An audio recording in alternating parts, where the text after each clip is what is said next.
going to take a look at three different subjects on this videotape. The first one, of course, being the aborted masterpiece of Edward D. Wood Jr., a picture entitled Hellborn. This film was to have been a starring vehicle for Ed Wood and screen actor Conrad Brooks.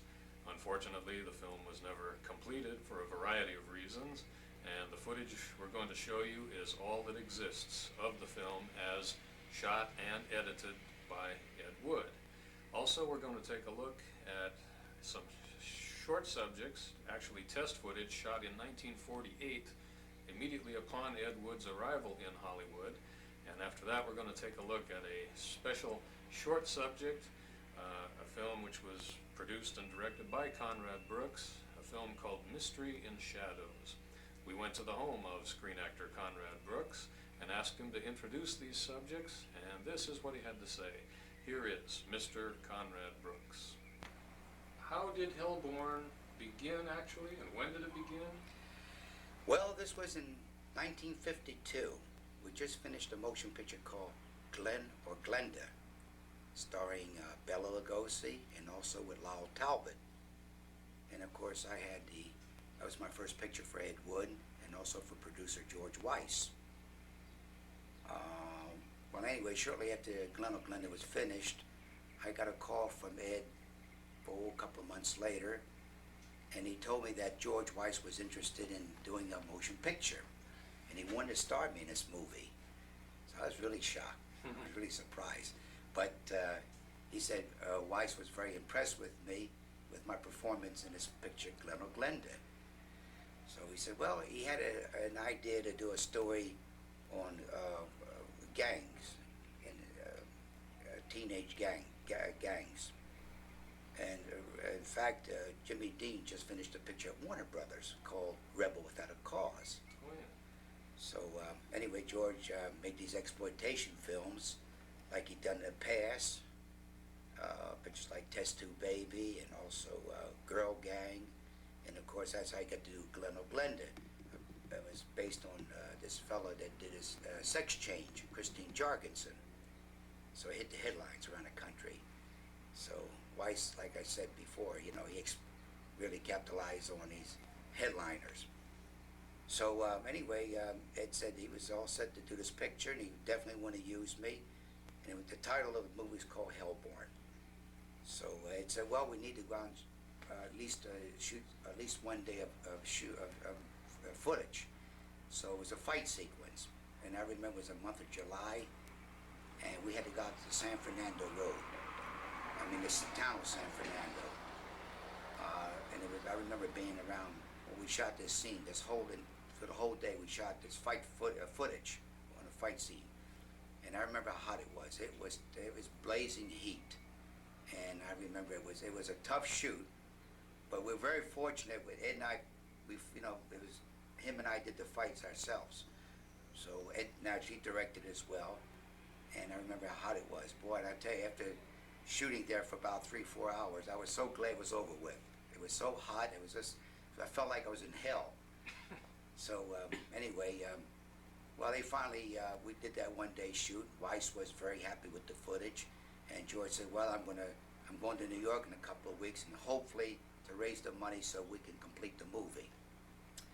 So he went to New York, Weiss, and a few weeks later, George came back. He said, well, at the time, he says the money was a little tight, and he still was, planning on getting this Glenn or Glenda out on the market. So he kind of put the picture aside, and he concentrated on getting Glenn or Glenda ready. So then Ed finally went on his own, and because Ed didn't actually own that picture, Hellborn, it belonged to George Weiss at the time. So Ed went on another project called Jailbait, and so that was starring Lyle Talbot and also with Steve Reeves, in which incidentally Ed gave Steve Reeves his first starring role. Then eventually Steve got very lucky, and he managed to appear in a film for MGM Studios called Hercules, and they went to Italy to shoot a series of them, I believe. So it was Steve was very fortunate. I understand he made plenty of money. So anyway, then they got involved later on with another picture called Bride of the Monster, with Bela Lugosi as well, and with Tor Johnson. And around 1955, like I said, now Hellborn was forgotten. It was way forgotten. And as I recall, at one time, Ed did come to me. He says, "If we can possibly raise the money between you and I, Conrad," he says, "I'll go out and I'll finish the picture." Because Weiss was going back to New York to live. So we did buy the film. We owned the film, the Hellborn. The two of you were partners. Ed Wood and I were partners on this deal. Huh. So, well, like I said, but that was put aside. We kind of let it lay, you know, because Ed was involved in various other projects. So after shortly, well, of course, you know, he made that most famous movie of all times, Plan 9 from Outer Space, Yeah. which I played Jamie, and of course we had Bela Lugosi, Tor Johnson, and Criswell, Tom Keene, Vampira, all these major stars. And this was, but after Ed finally got that picture finished, it was just another low-budget film. But it always reverted back to that footage that we did have from back in '52, that fight sequence, because he liked that fight sequence very much. And he wanted to get, he somehow or other, as like you said before, Mike, that was his pet picture. Mm-hmm. So he said, "I want to finish that damn movie. We got it started." And he says, "Too bad it took so long." You know what I mean? You know, he really wanted to get into that film and finish it. Mm-hmm. So after we did this Plan 9, he got Mona McKinnon, who also starred in Plan 9. He got her interested, you know, appearing in this Hellborn movie. So we started doing occasionally. We picked up, Eddie went out, raised a little bit of money here and there, and we go out from time to time and start adding more stuff to the fight sequence. We went on, you know, various places around the city, out in Saugus, where we shot the road scenes, the car scenes, the car chases, and of course Ed naturally doubled up playing these various women roles, Mm-hmm. and he changed in these, you know, different wigs 3 different times, and Now, was that written in such a way that at the end it was supposed to be men dressed up as women, or was he just saving money, or what? saving money. Yeah, Really? yeah. He thought the audience would believe that those were big, tall women or something. Tall women, strong women, right. So, but Ed always wanted to finish that picture. Uh-huh. So finally, some of that footage was sold to a movie producer, and it was at the fight, especially the fight sequence.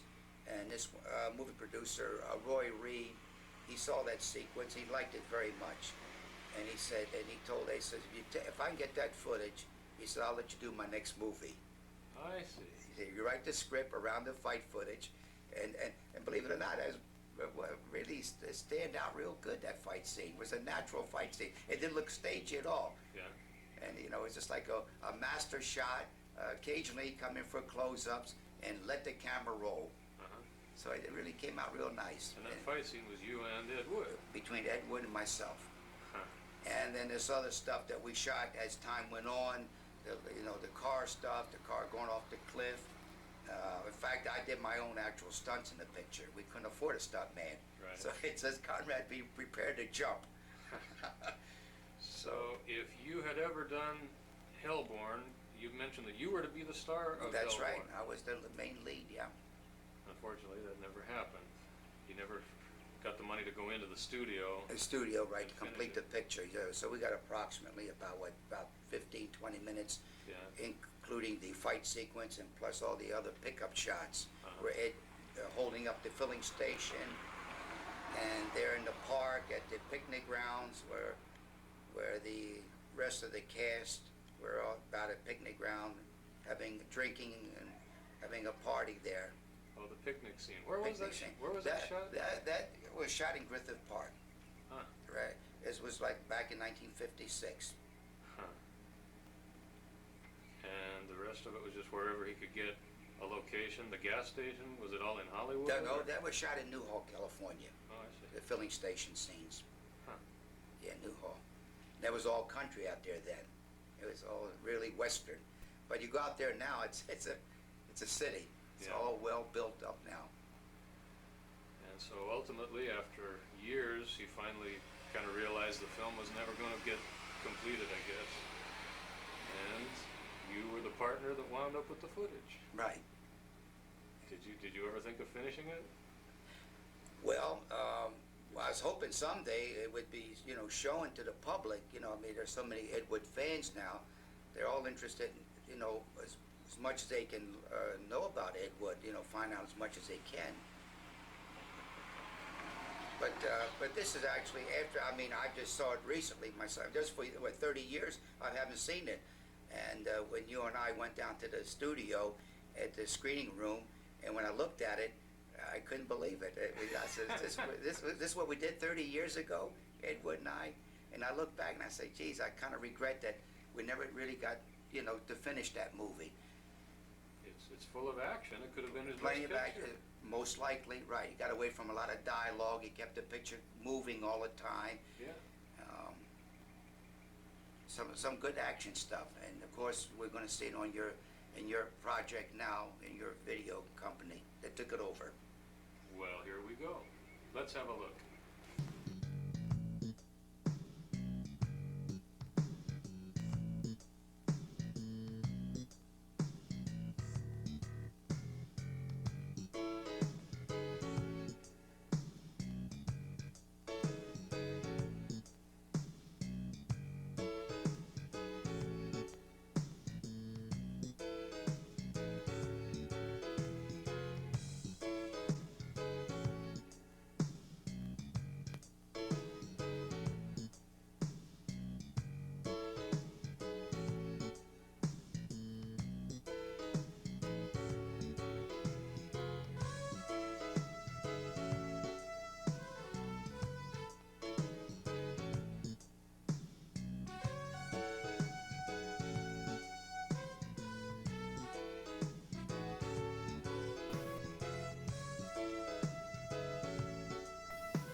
movie that we're about to look at is Ed Wood's first directing job ever in Hollywood? In the year of 1948. Incidentally, that's when my brother Henry and myself, we came out here to Los Angeles.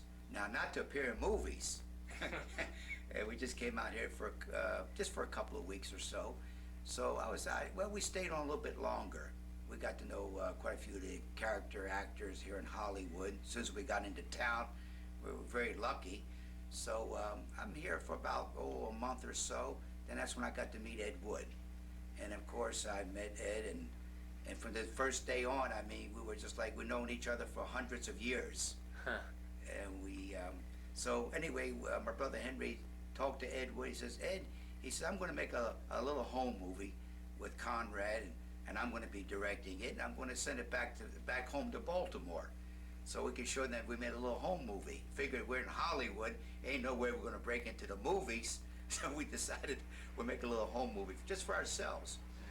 So he told Ed Wood about it, and Ed said, "Oh, great," he says, but I tell you what, let me make the movie for you guys. He says, he's going to get a camera, a special kind of a camera. I mean, we had intended to use a little home movie camera, just a 16 millimeter, but Ed suggested, no, he says, I'm going to get a good camera, and I know how to handle a movie camera, and he says, in fact, he says, I want to put Conrad in where, I mean, he'll look good. So, all right, so anyway, Ed charged us $60. That was his first movie job in Hollywood, to make this little home movie. So, anyway, we liked Ed Wood. We kind of felt he was giving a snow job.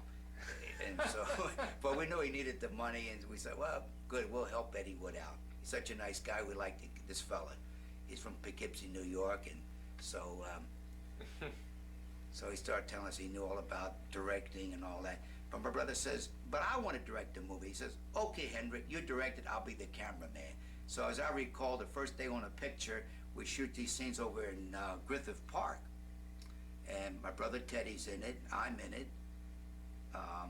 So Henry had no intentions ever appearing in the movie, but he was supposed to direct it.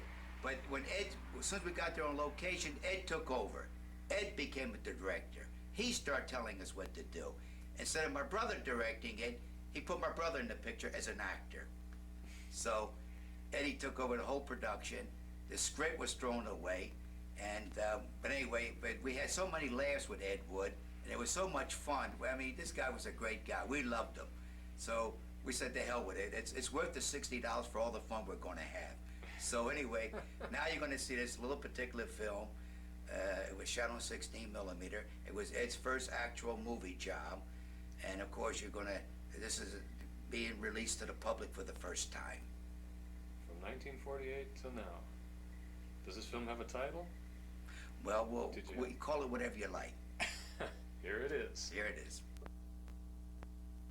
This is Ed Wood, my brother Henry, from the back. Now, this shot here is RKO Pictures. It was down on Melrose Boulevard. This is back in 1948. This is in front of Western Costume. There's Ed Wood right there coming out of Western Costume factory there. We rent all the wardrobes for Western pictures or any kind of clothes. There's now this is the background here is Chaplin Studio. They're on Sunset and La Brea. There's my brother Teddy walking, Mike, and of course background is Chaplin Studio. Now this is a home, of Chaplin's home right there on the lot there, and directly behind that home is Chaplin Studio. And this is the stuff is a little overexposed, but we were testing, of course. There's my brother Teddy. And this is stuff that's being shot by Ed Wood at Sunset Boulevard, and those palm trees.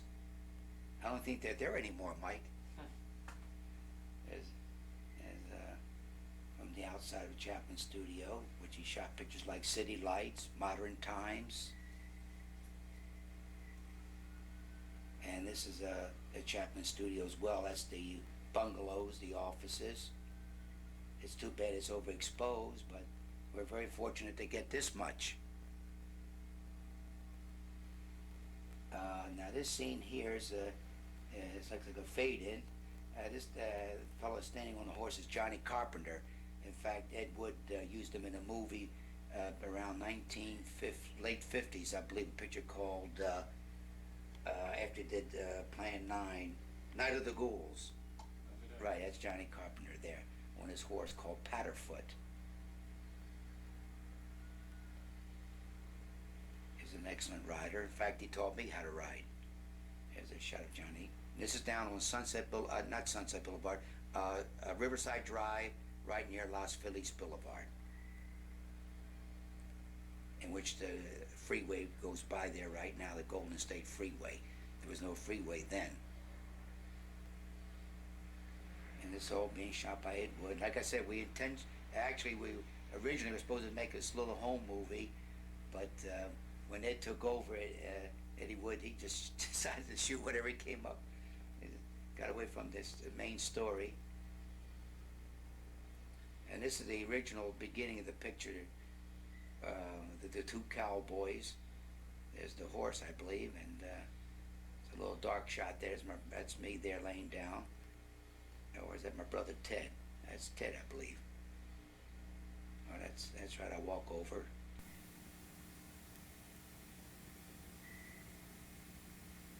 This is the original beginning of the picture. The way it's supposed to begin. The two cowboys. And we mount up on our horses, and then we take off into the sunset. And that was it. And from there on, we went down to that little ranch, and we just shot. We just started to shoot whatever Ed decided he wanted to shoot. Well, he needed the $60 real bad, and he wanted to make sure he got something on film for us. Look at that car in the background just went by. You just missed that. Yeah, this was a long time ago, but it all seemed like it was actually yesterday.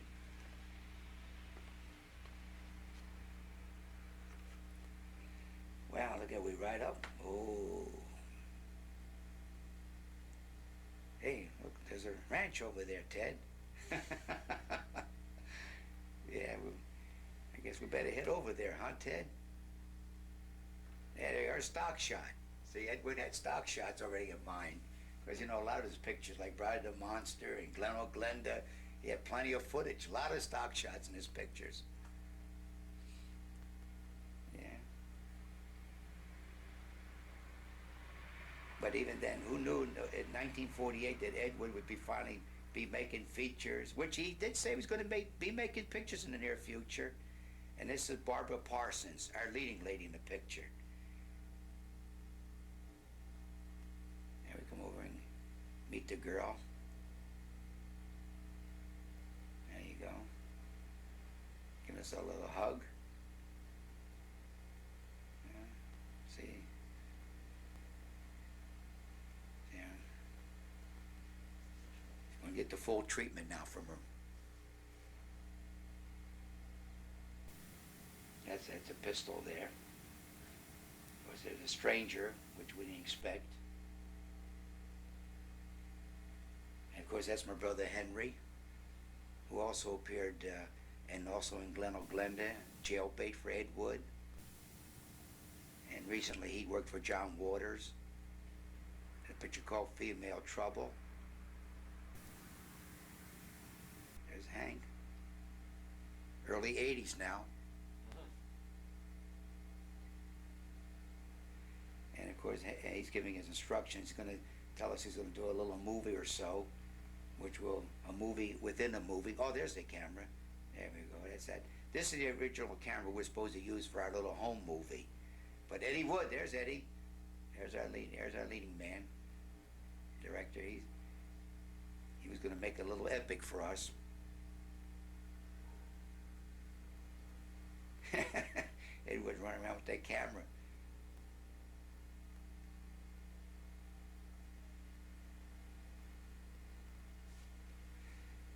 Well, we set up a lot of shots for a little movie like this. It runs approximately about 3 minutes or 4 minutes.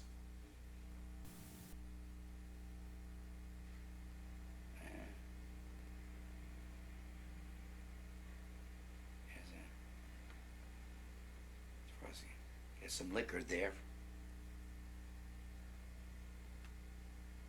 Not so bad, Mike, after all these years. Look at that film, you know, it was shot on 16. You know, now, you know, in those days, it was 16 was considered amateur film. But, you know, since television came in, you know, they were using 16 millimeter, and now it's a professional film. And I think that roll of film we had, I think cost us about $5. That was including processing. There you go. We're fighting over that fire water. A little dancing.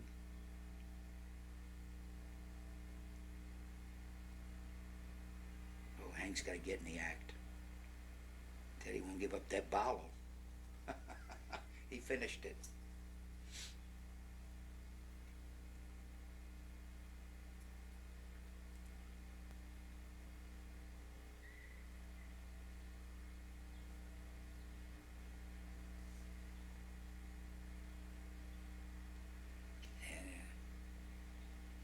And a little beef there. He had a little too much to drink. He decided to hit Teddy. There you go. Ted went down. Oh yeah, helping Teddy up. Now Henry, you gotta go now. You weren't behaving yourself. You gotta leave. It's time to go, Henry. You had a little too much to drink, kid.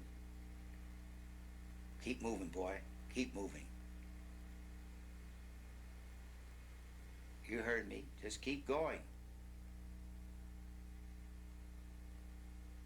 All right, now come back to this. Back to the girl. Oh yeah, Edward. He's gonna decide if it. Oh yeah, you like that shot? He liked it. Look. Okay, Henry, come on back. Yeah, it turned out real nice. That's the way we wanted it. That's the way it turned out.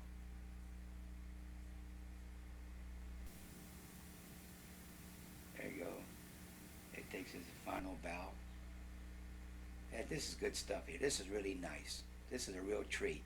Look at that. You are right, Mike. It's a lot of great memories.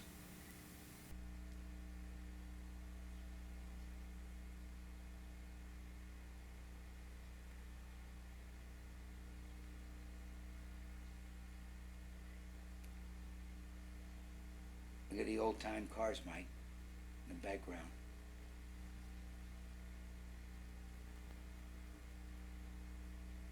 Where's this now? And that's over Riverside Drive, yeah. Now that's a fountain there on Riverside in Los Feliz, the water fountain.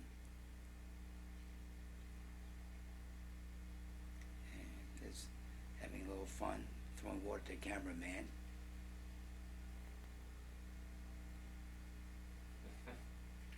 Who's running the camera? You think it's Ed? Oh yeah, Eddie would, and at different times, my brother Henry would do a few shots there. Yeah, well, that's it. I guess that's it. Oh, there we got more, a little more. Oh yeah, a little more yet to come.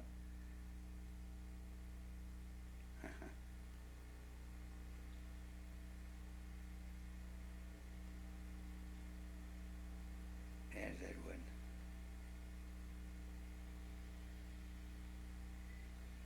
Young Earl Flynn.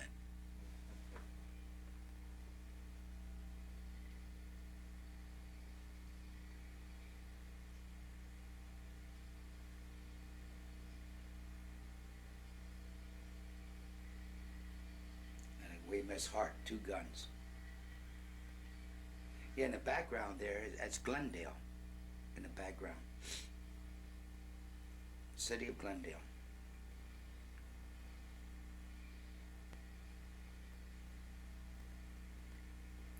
Well, this is for the first time shown to the public. And there's a man that went on and they many of motion pictures and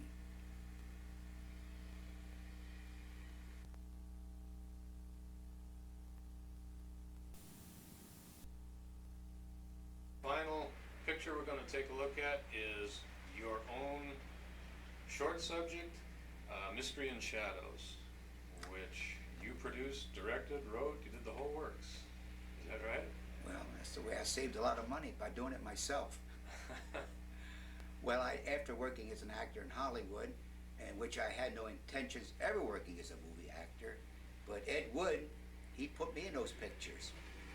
And of course, a lot of my film credits are Glen O'Glenda, Plan 9 from Outer Space, Hellborn, Jailbait. I've done a starring role in a picture called Rob and Run, Hollywood Hopefuls. And of course, I did a picture called The Beast of Yucca Flats, also for producer Tony Cardoza. Well, in 1960, I decided I wanted to do a movie. And of course, I quite couldn't afford to do a feature. I didn't have enough money, so I just wanted to do a picture. And I thought, well, the best way to go about doing one is to do a short. I played it safe. So anyway, this wasn't quite sure what kind of a film, but I always did like mysteries and horror films. So anyway, I decided to do a 10-minute short. My brother Henry starring in it. He plays Inspector McGee, and Ruth at the time I was married to. She put the music to the picture, and I went. Like I said, I was going to do a mystery, and I wanted to make sort of a novelty picture. And of course, back in 1960, by then they already done 3D, widescreen, CinemaScope. So I decided to do something, like I say, unique, and I decided to make a mystery, and I did it all played out by, and all the characters were played out by shadows. And the title of the picture is called Mystery in Shadows. It's short and sweet, and hope you like it.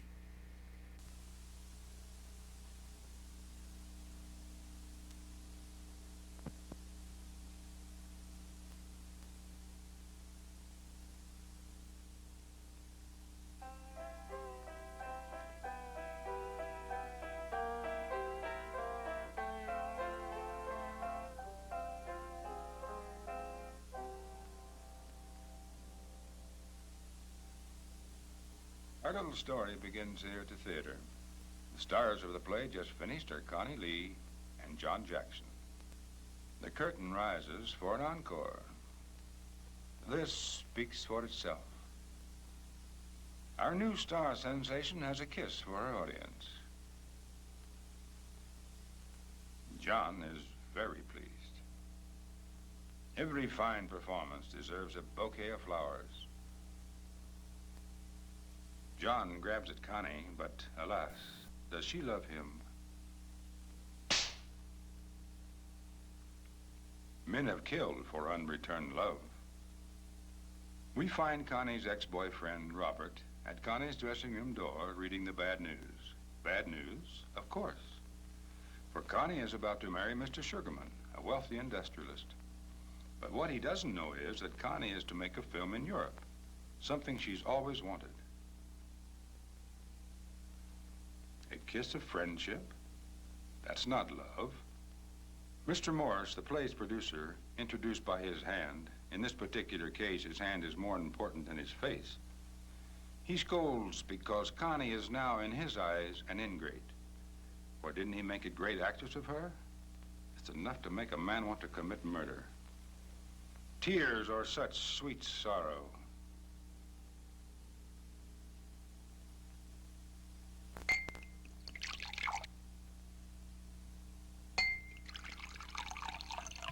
Mr. Sugarman and Connie are toasting champagne before dinner on the eve of their marriage, and then off to Europe. At this moment, Connie is being told that she will be starred in a film made in Europe that Sugarman is financing. Seems her stage success has proved a road to the movies. As for the silk topper Sugarman is wearing, think nothing of it. He is only a bit eccentric and must have his way. A stranger's hand at Connie's door.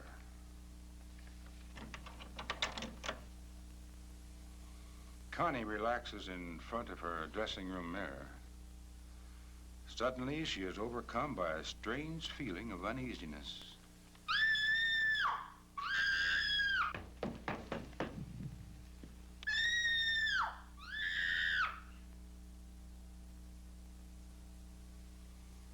manager of the hotel calls the police.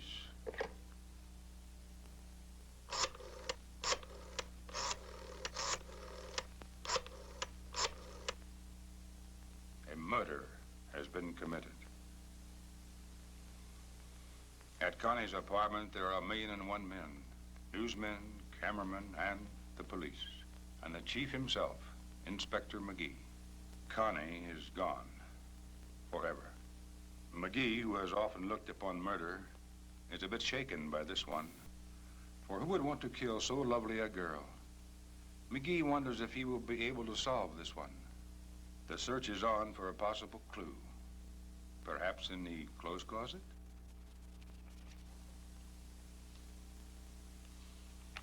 Or maybe a clue here.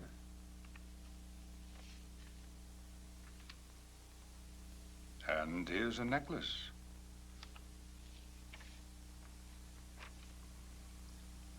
Checking Connie's purse.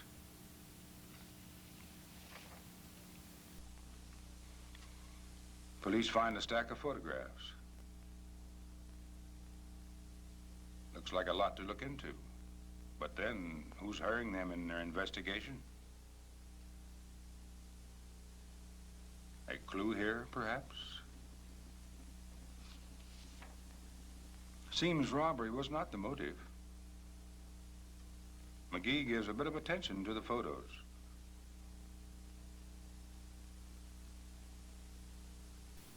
Some of them are real cheesecake.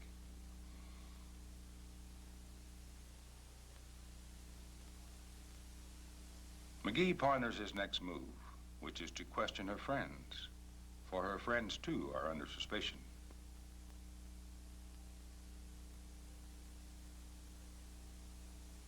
On the 11th floor of the county jail, interrogation by Inspector McGee is in progress.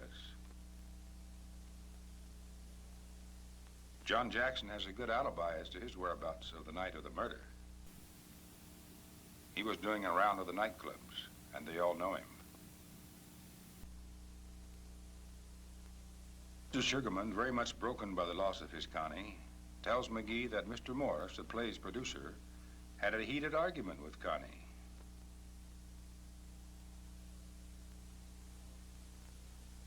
Mr. Morris does not deny quarreling with Connie, but murder her? It's nonsense. And of course, Connie's boyfriend is understandably nervous, but tries hard to maintain his composure by smoking. And more smoking. Inspector McGee is a hard questioner, so one has to keep one's wits about him, don't they? McGee is in the room with the 4 suspects and is pondering for a moment. Wait, here's a note. McGee brightens up and informs the suspects that there is a break in the case. That is being developed in the dark room downstairs. So there's no need to hold them in any longer. Inspector McGee's on edge. Why? He's wondering if his flimsy trick will work.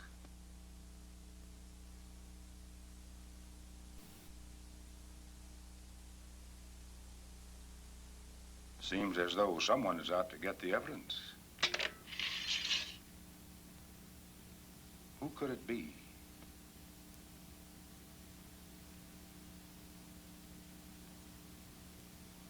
Yes, indeed, my little trick has worked. Thank you. Well, looks like my pipe is useful for more than just smoking. John Jackson, the actor. So you're the killer. Seems you failed in the greatest role of your life. Too bad, old boy. You had such a bright future ahead of you. Yes, too bad. Now the next move is for John to be booked, fingerprinted, and mugged. Inspector McGee explains to the reporter Riley that Jackson had a police record, which made him a special subject of interest. Besides, he was always a leech, and in this case, wanted to marry Connie only to further his ambitions. But Sugarman kind of upset his plans. But worst of all, how could he have been so stupid to fall for my phony trick? I never tried a worse one. But then I suppose all murder is stupid. Seems John Jackson, the actor, has been found guilty in the first degree and must hang. This case is closed.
Thank you, Peter, for that. I like that. But this is Peter Cole here.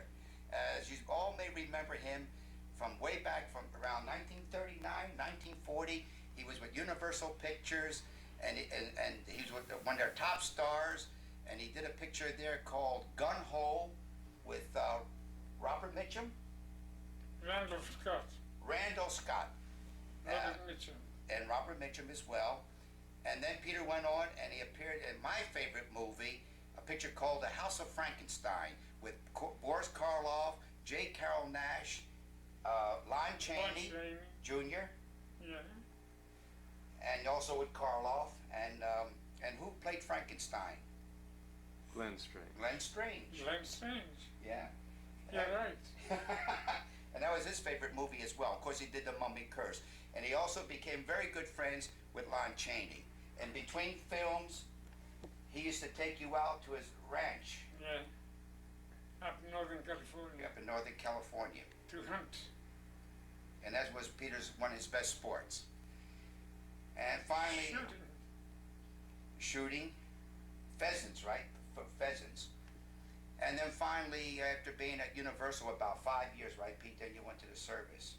And then you came back from the service and you started freelancing. You worked with people like Earl Flynn. Oh, yeah. You did a picture with him, what was one of your favorite pictures. It was called Rocky Mountain. So anyway, after Peter appeared in quite a few films, almost what? How many pictures you appeared in, Pete? 75. 75 pictures. So, in the mid-60s, that's when you met Edward D. Wood Jr. Did I? You know better than I do. Well, that's when you met him in 60s, Yeah. I'm pretty sure, Pete. And he was interested in your career. You were, you know, a major celebrity. He wanted to use me, Yeah, he wanted to use you, and but he couldn't afford me. he couldn't afford you at that time. Right, but I think he begged you and he offered you a script. He wanted to do the life story of Bela Lugosi. And you were going to play Yeah, I Bela was gonna Lugosi. say Bela. Originally, Peter Cole was going to play Lugosi. And of course, that deal never, it fell through. It never got the money. If he Never were, materialized. right. It was a shame because Yeah. that picture would have been made many years ago on Bela. And of course, then in the 70s, you know, we went broke. He couldn't raise money to do any more pictures. Of course, you know, Ed's famous for what? Plan 9 from Outer Space, The Bride and the Monster, and also Glen or Glenda. And things weren't happening for him anymore. He couldn't raise pictures. This was back in the 70s. Things were he was going downhill. He was drinking, and there was no more hope for him in Hollywood. And things, in other words, things went so bad they hit Skid Row. And you came to his rescue. Right, Pete? I don't know. Yeah, and nobody would help him in Hollywood. Yeah. He helped out so many actors, young actors, and he put them in pictures, and a lot of the old timers, he brought them back. But at the end, nobody would come and help him. But one person did. That was you, Peter Cole. That's right. You were living in North Hollywood on Laurel Canyon, and you found out that he was evicted from where he was living in Hollywood, and you brought him, Ed Wood, and his wife, and he had 2 pets, I believe. Yeah. 2 dogs, yeah. And he stayed with you how long, Pete? A couple of weeks at least. At least a couple of weeks. Yeah. Right. And then finally, the last day, Pete, which was Sunday morning, I believe, in the mid-70s. Sunday when he was watching a football game, right? Yeah. We were both watching.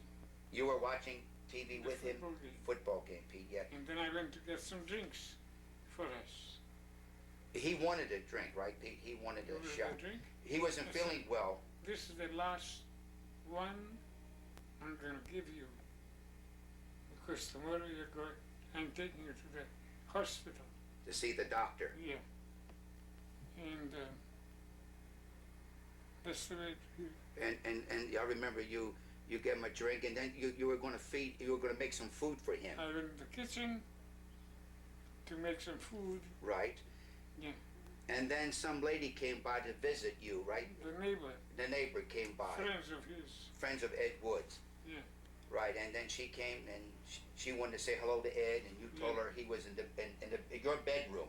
In fact, you gave up your He's bedroom in my to him. bedroom. Yeah, your bedroom. And she went in there, and then she came out. She ran and said, "Oh my God, it is dead. Eddie Wood's dead. It is dead. Dead. Well, that was a shocker for you, Pete. Oh God, I couldn't believe it. Couldn't believe it, yeah. Terrible. Now those things do happen. No. It's a shame because here's a man that really put a lot of time in Hollywood, making films, and that's where he devoted his life to making pictures.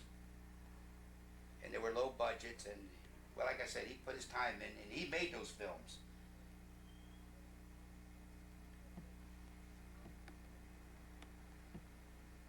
Got anything else to say? Well, Peter, I just want to thank you very much to let us in your home for this special interview. My pleasure. And everybody, so many, Mike has this magazine, and he writes about you quite a bit.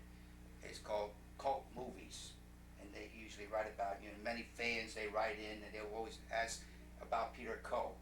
Really? Yeah. And so, anyway, I suggested to Mike, I said, Mike, how about putting Peter on, putting Peter on film? And he said, I got to talk to my partner, Buddy. And Buddy said, well, of course. He said, but maybe I can't afford him. But Pete says, after all, he says, well, these young movie people, he's more than glad to work for you fellas.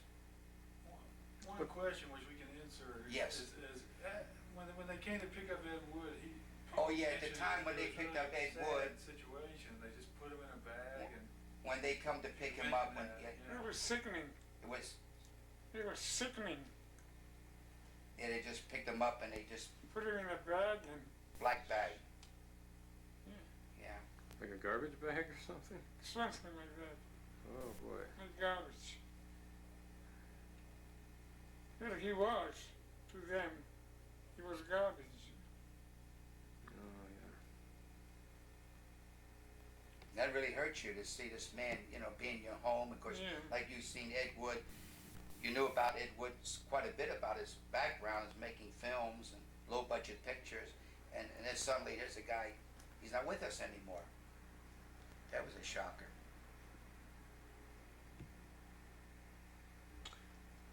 Thank you very much, Conrad and Peter Coe. You're welcome. We both thank you.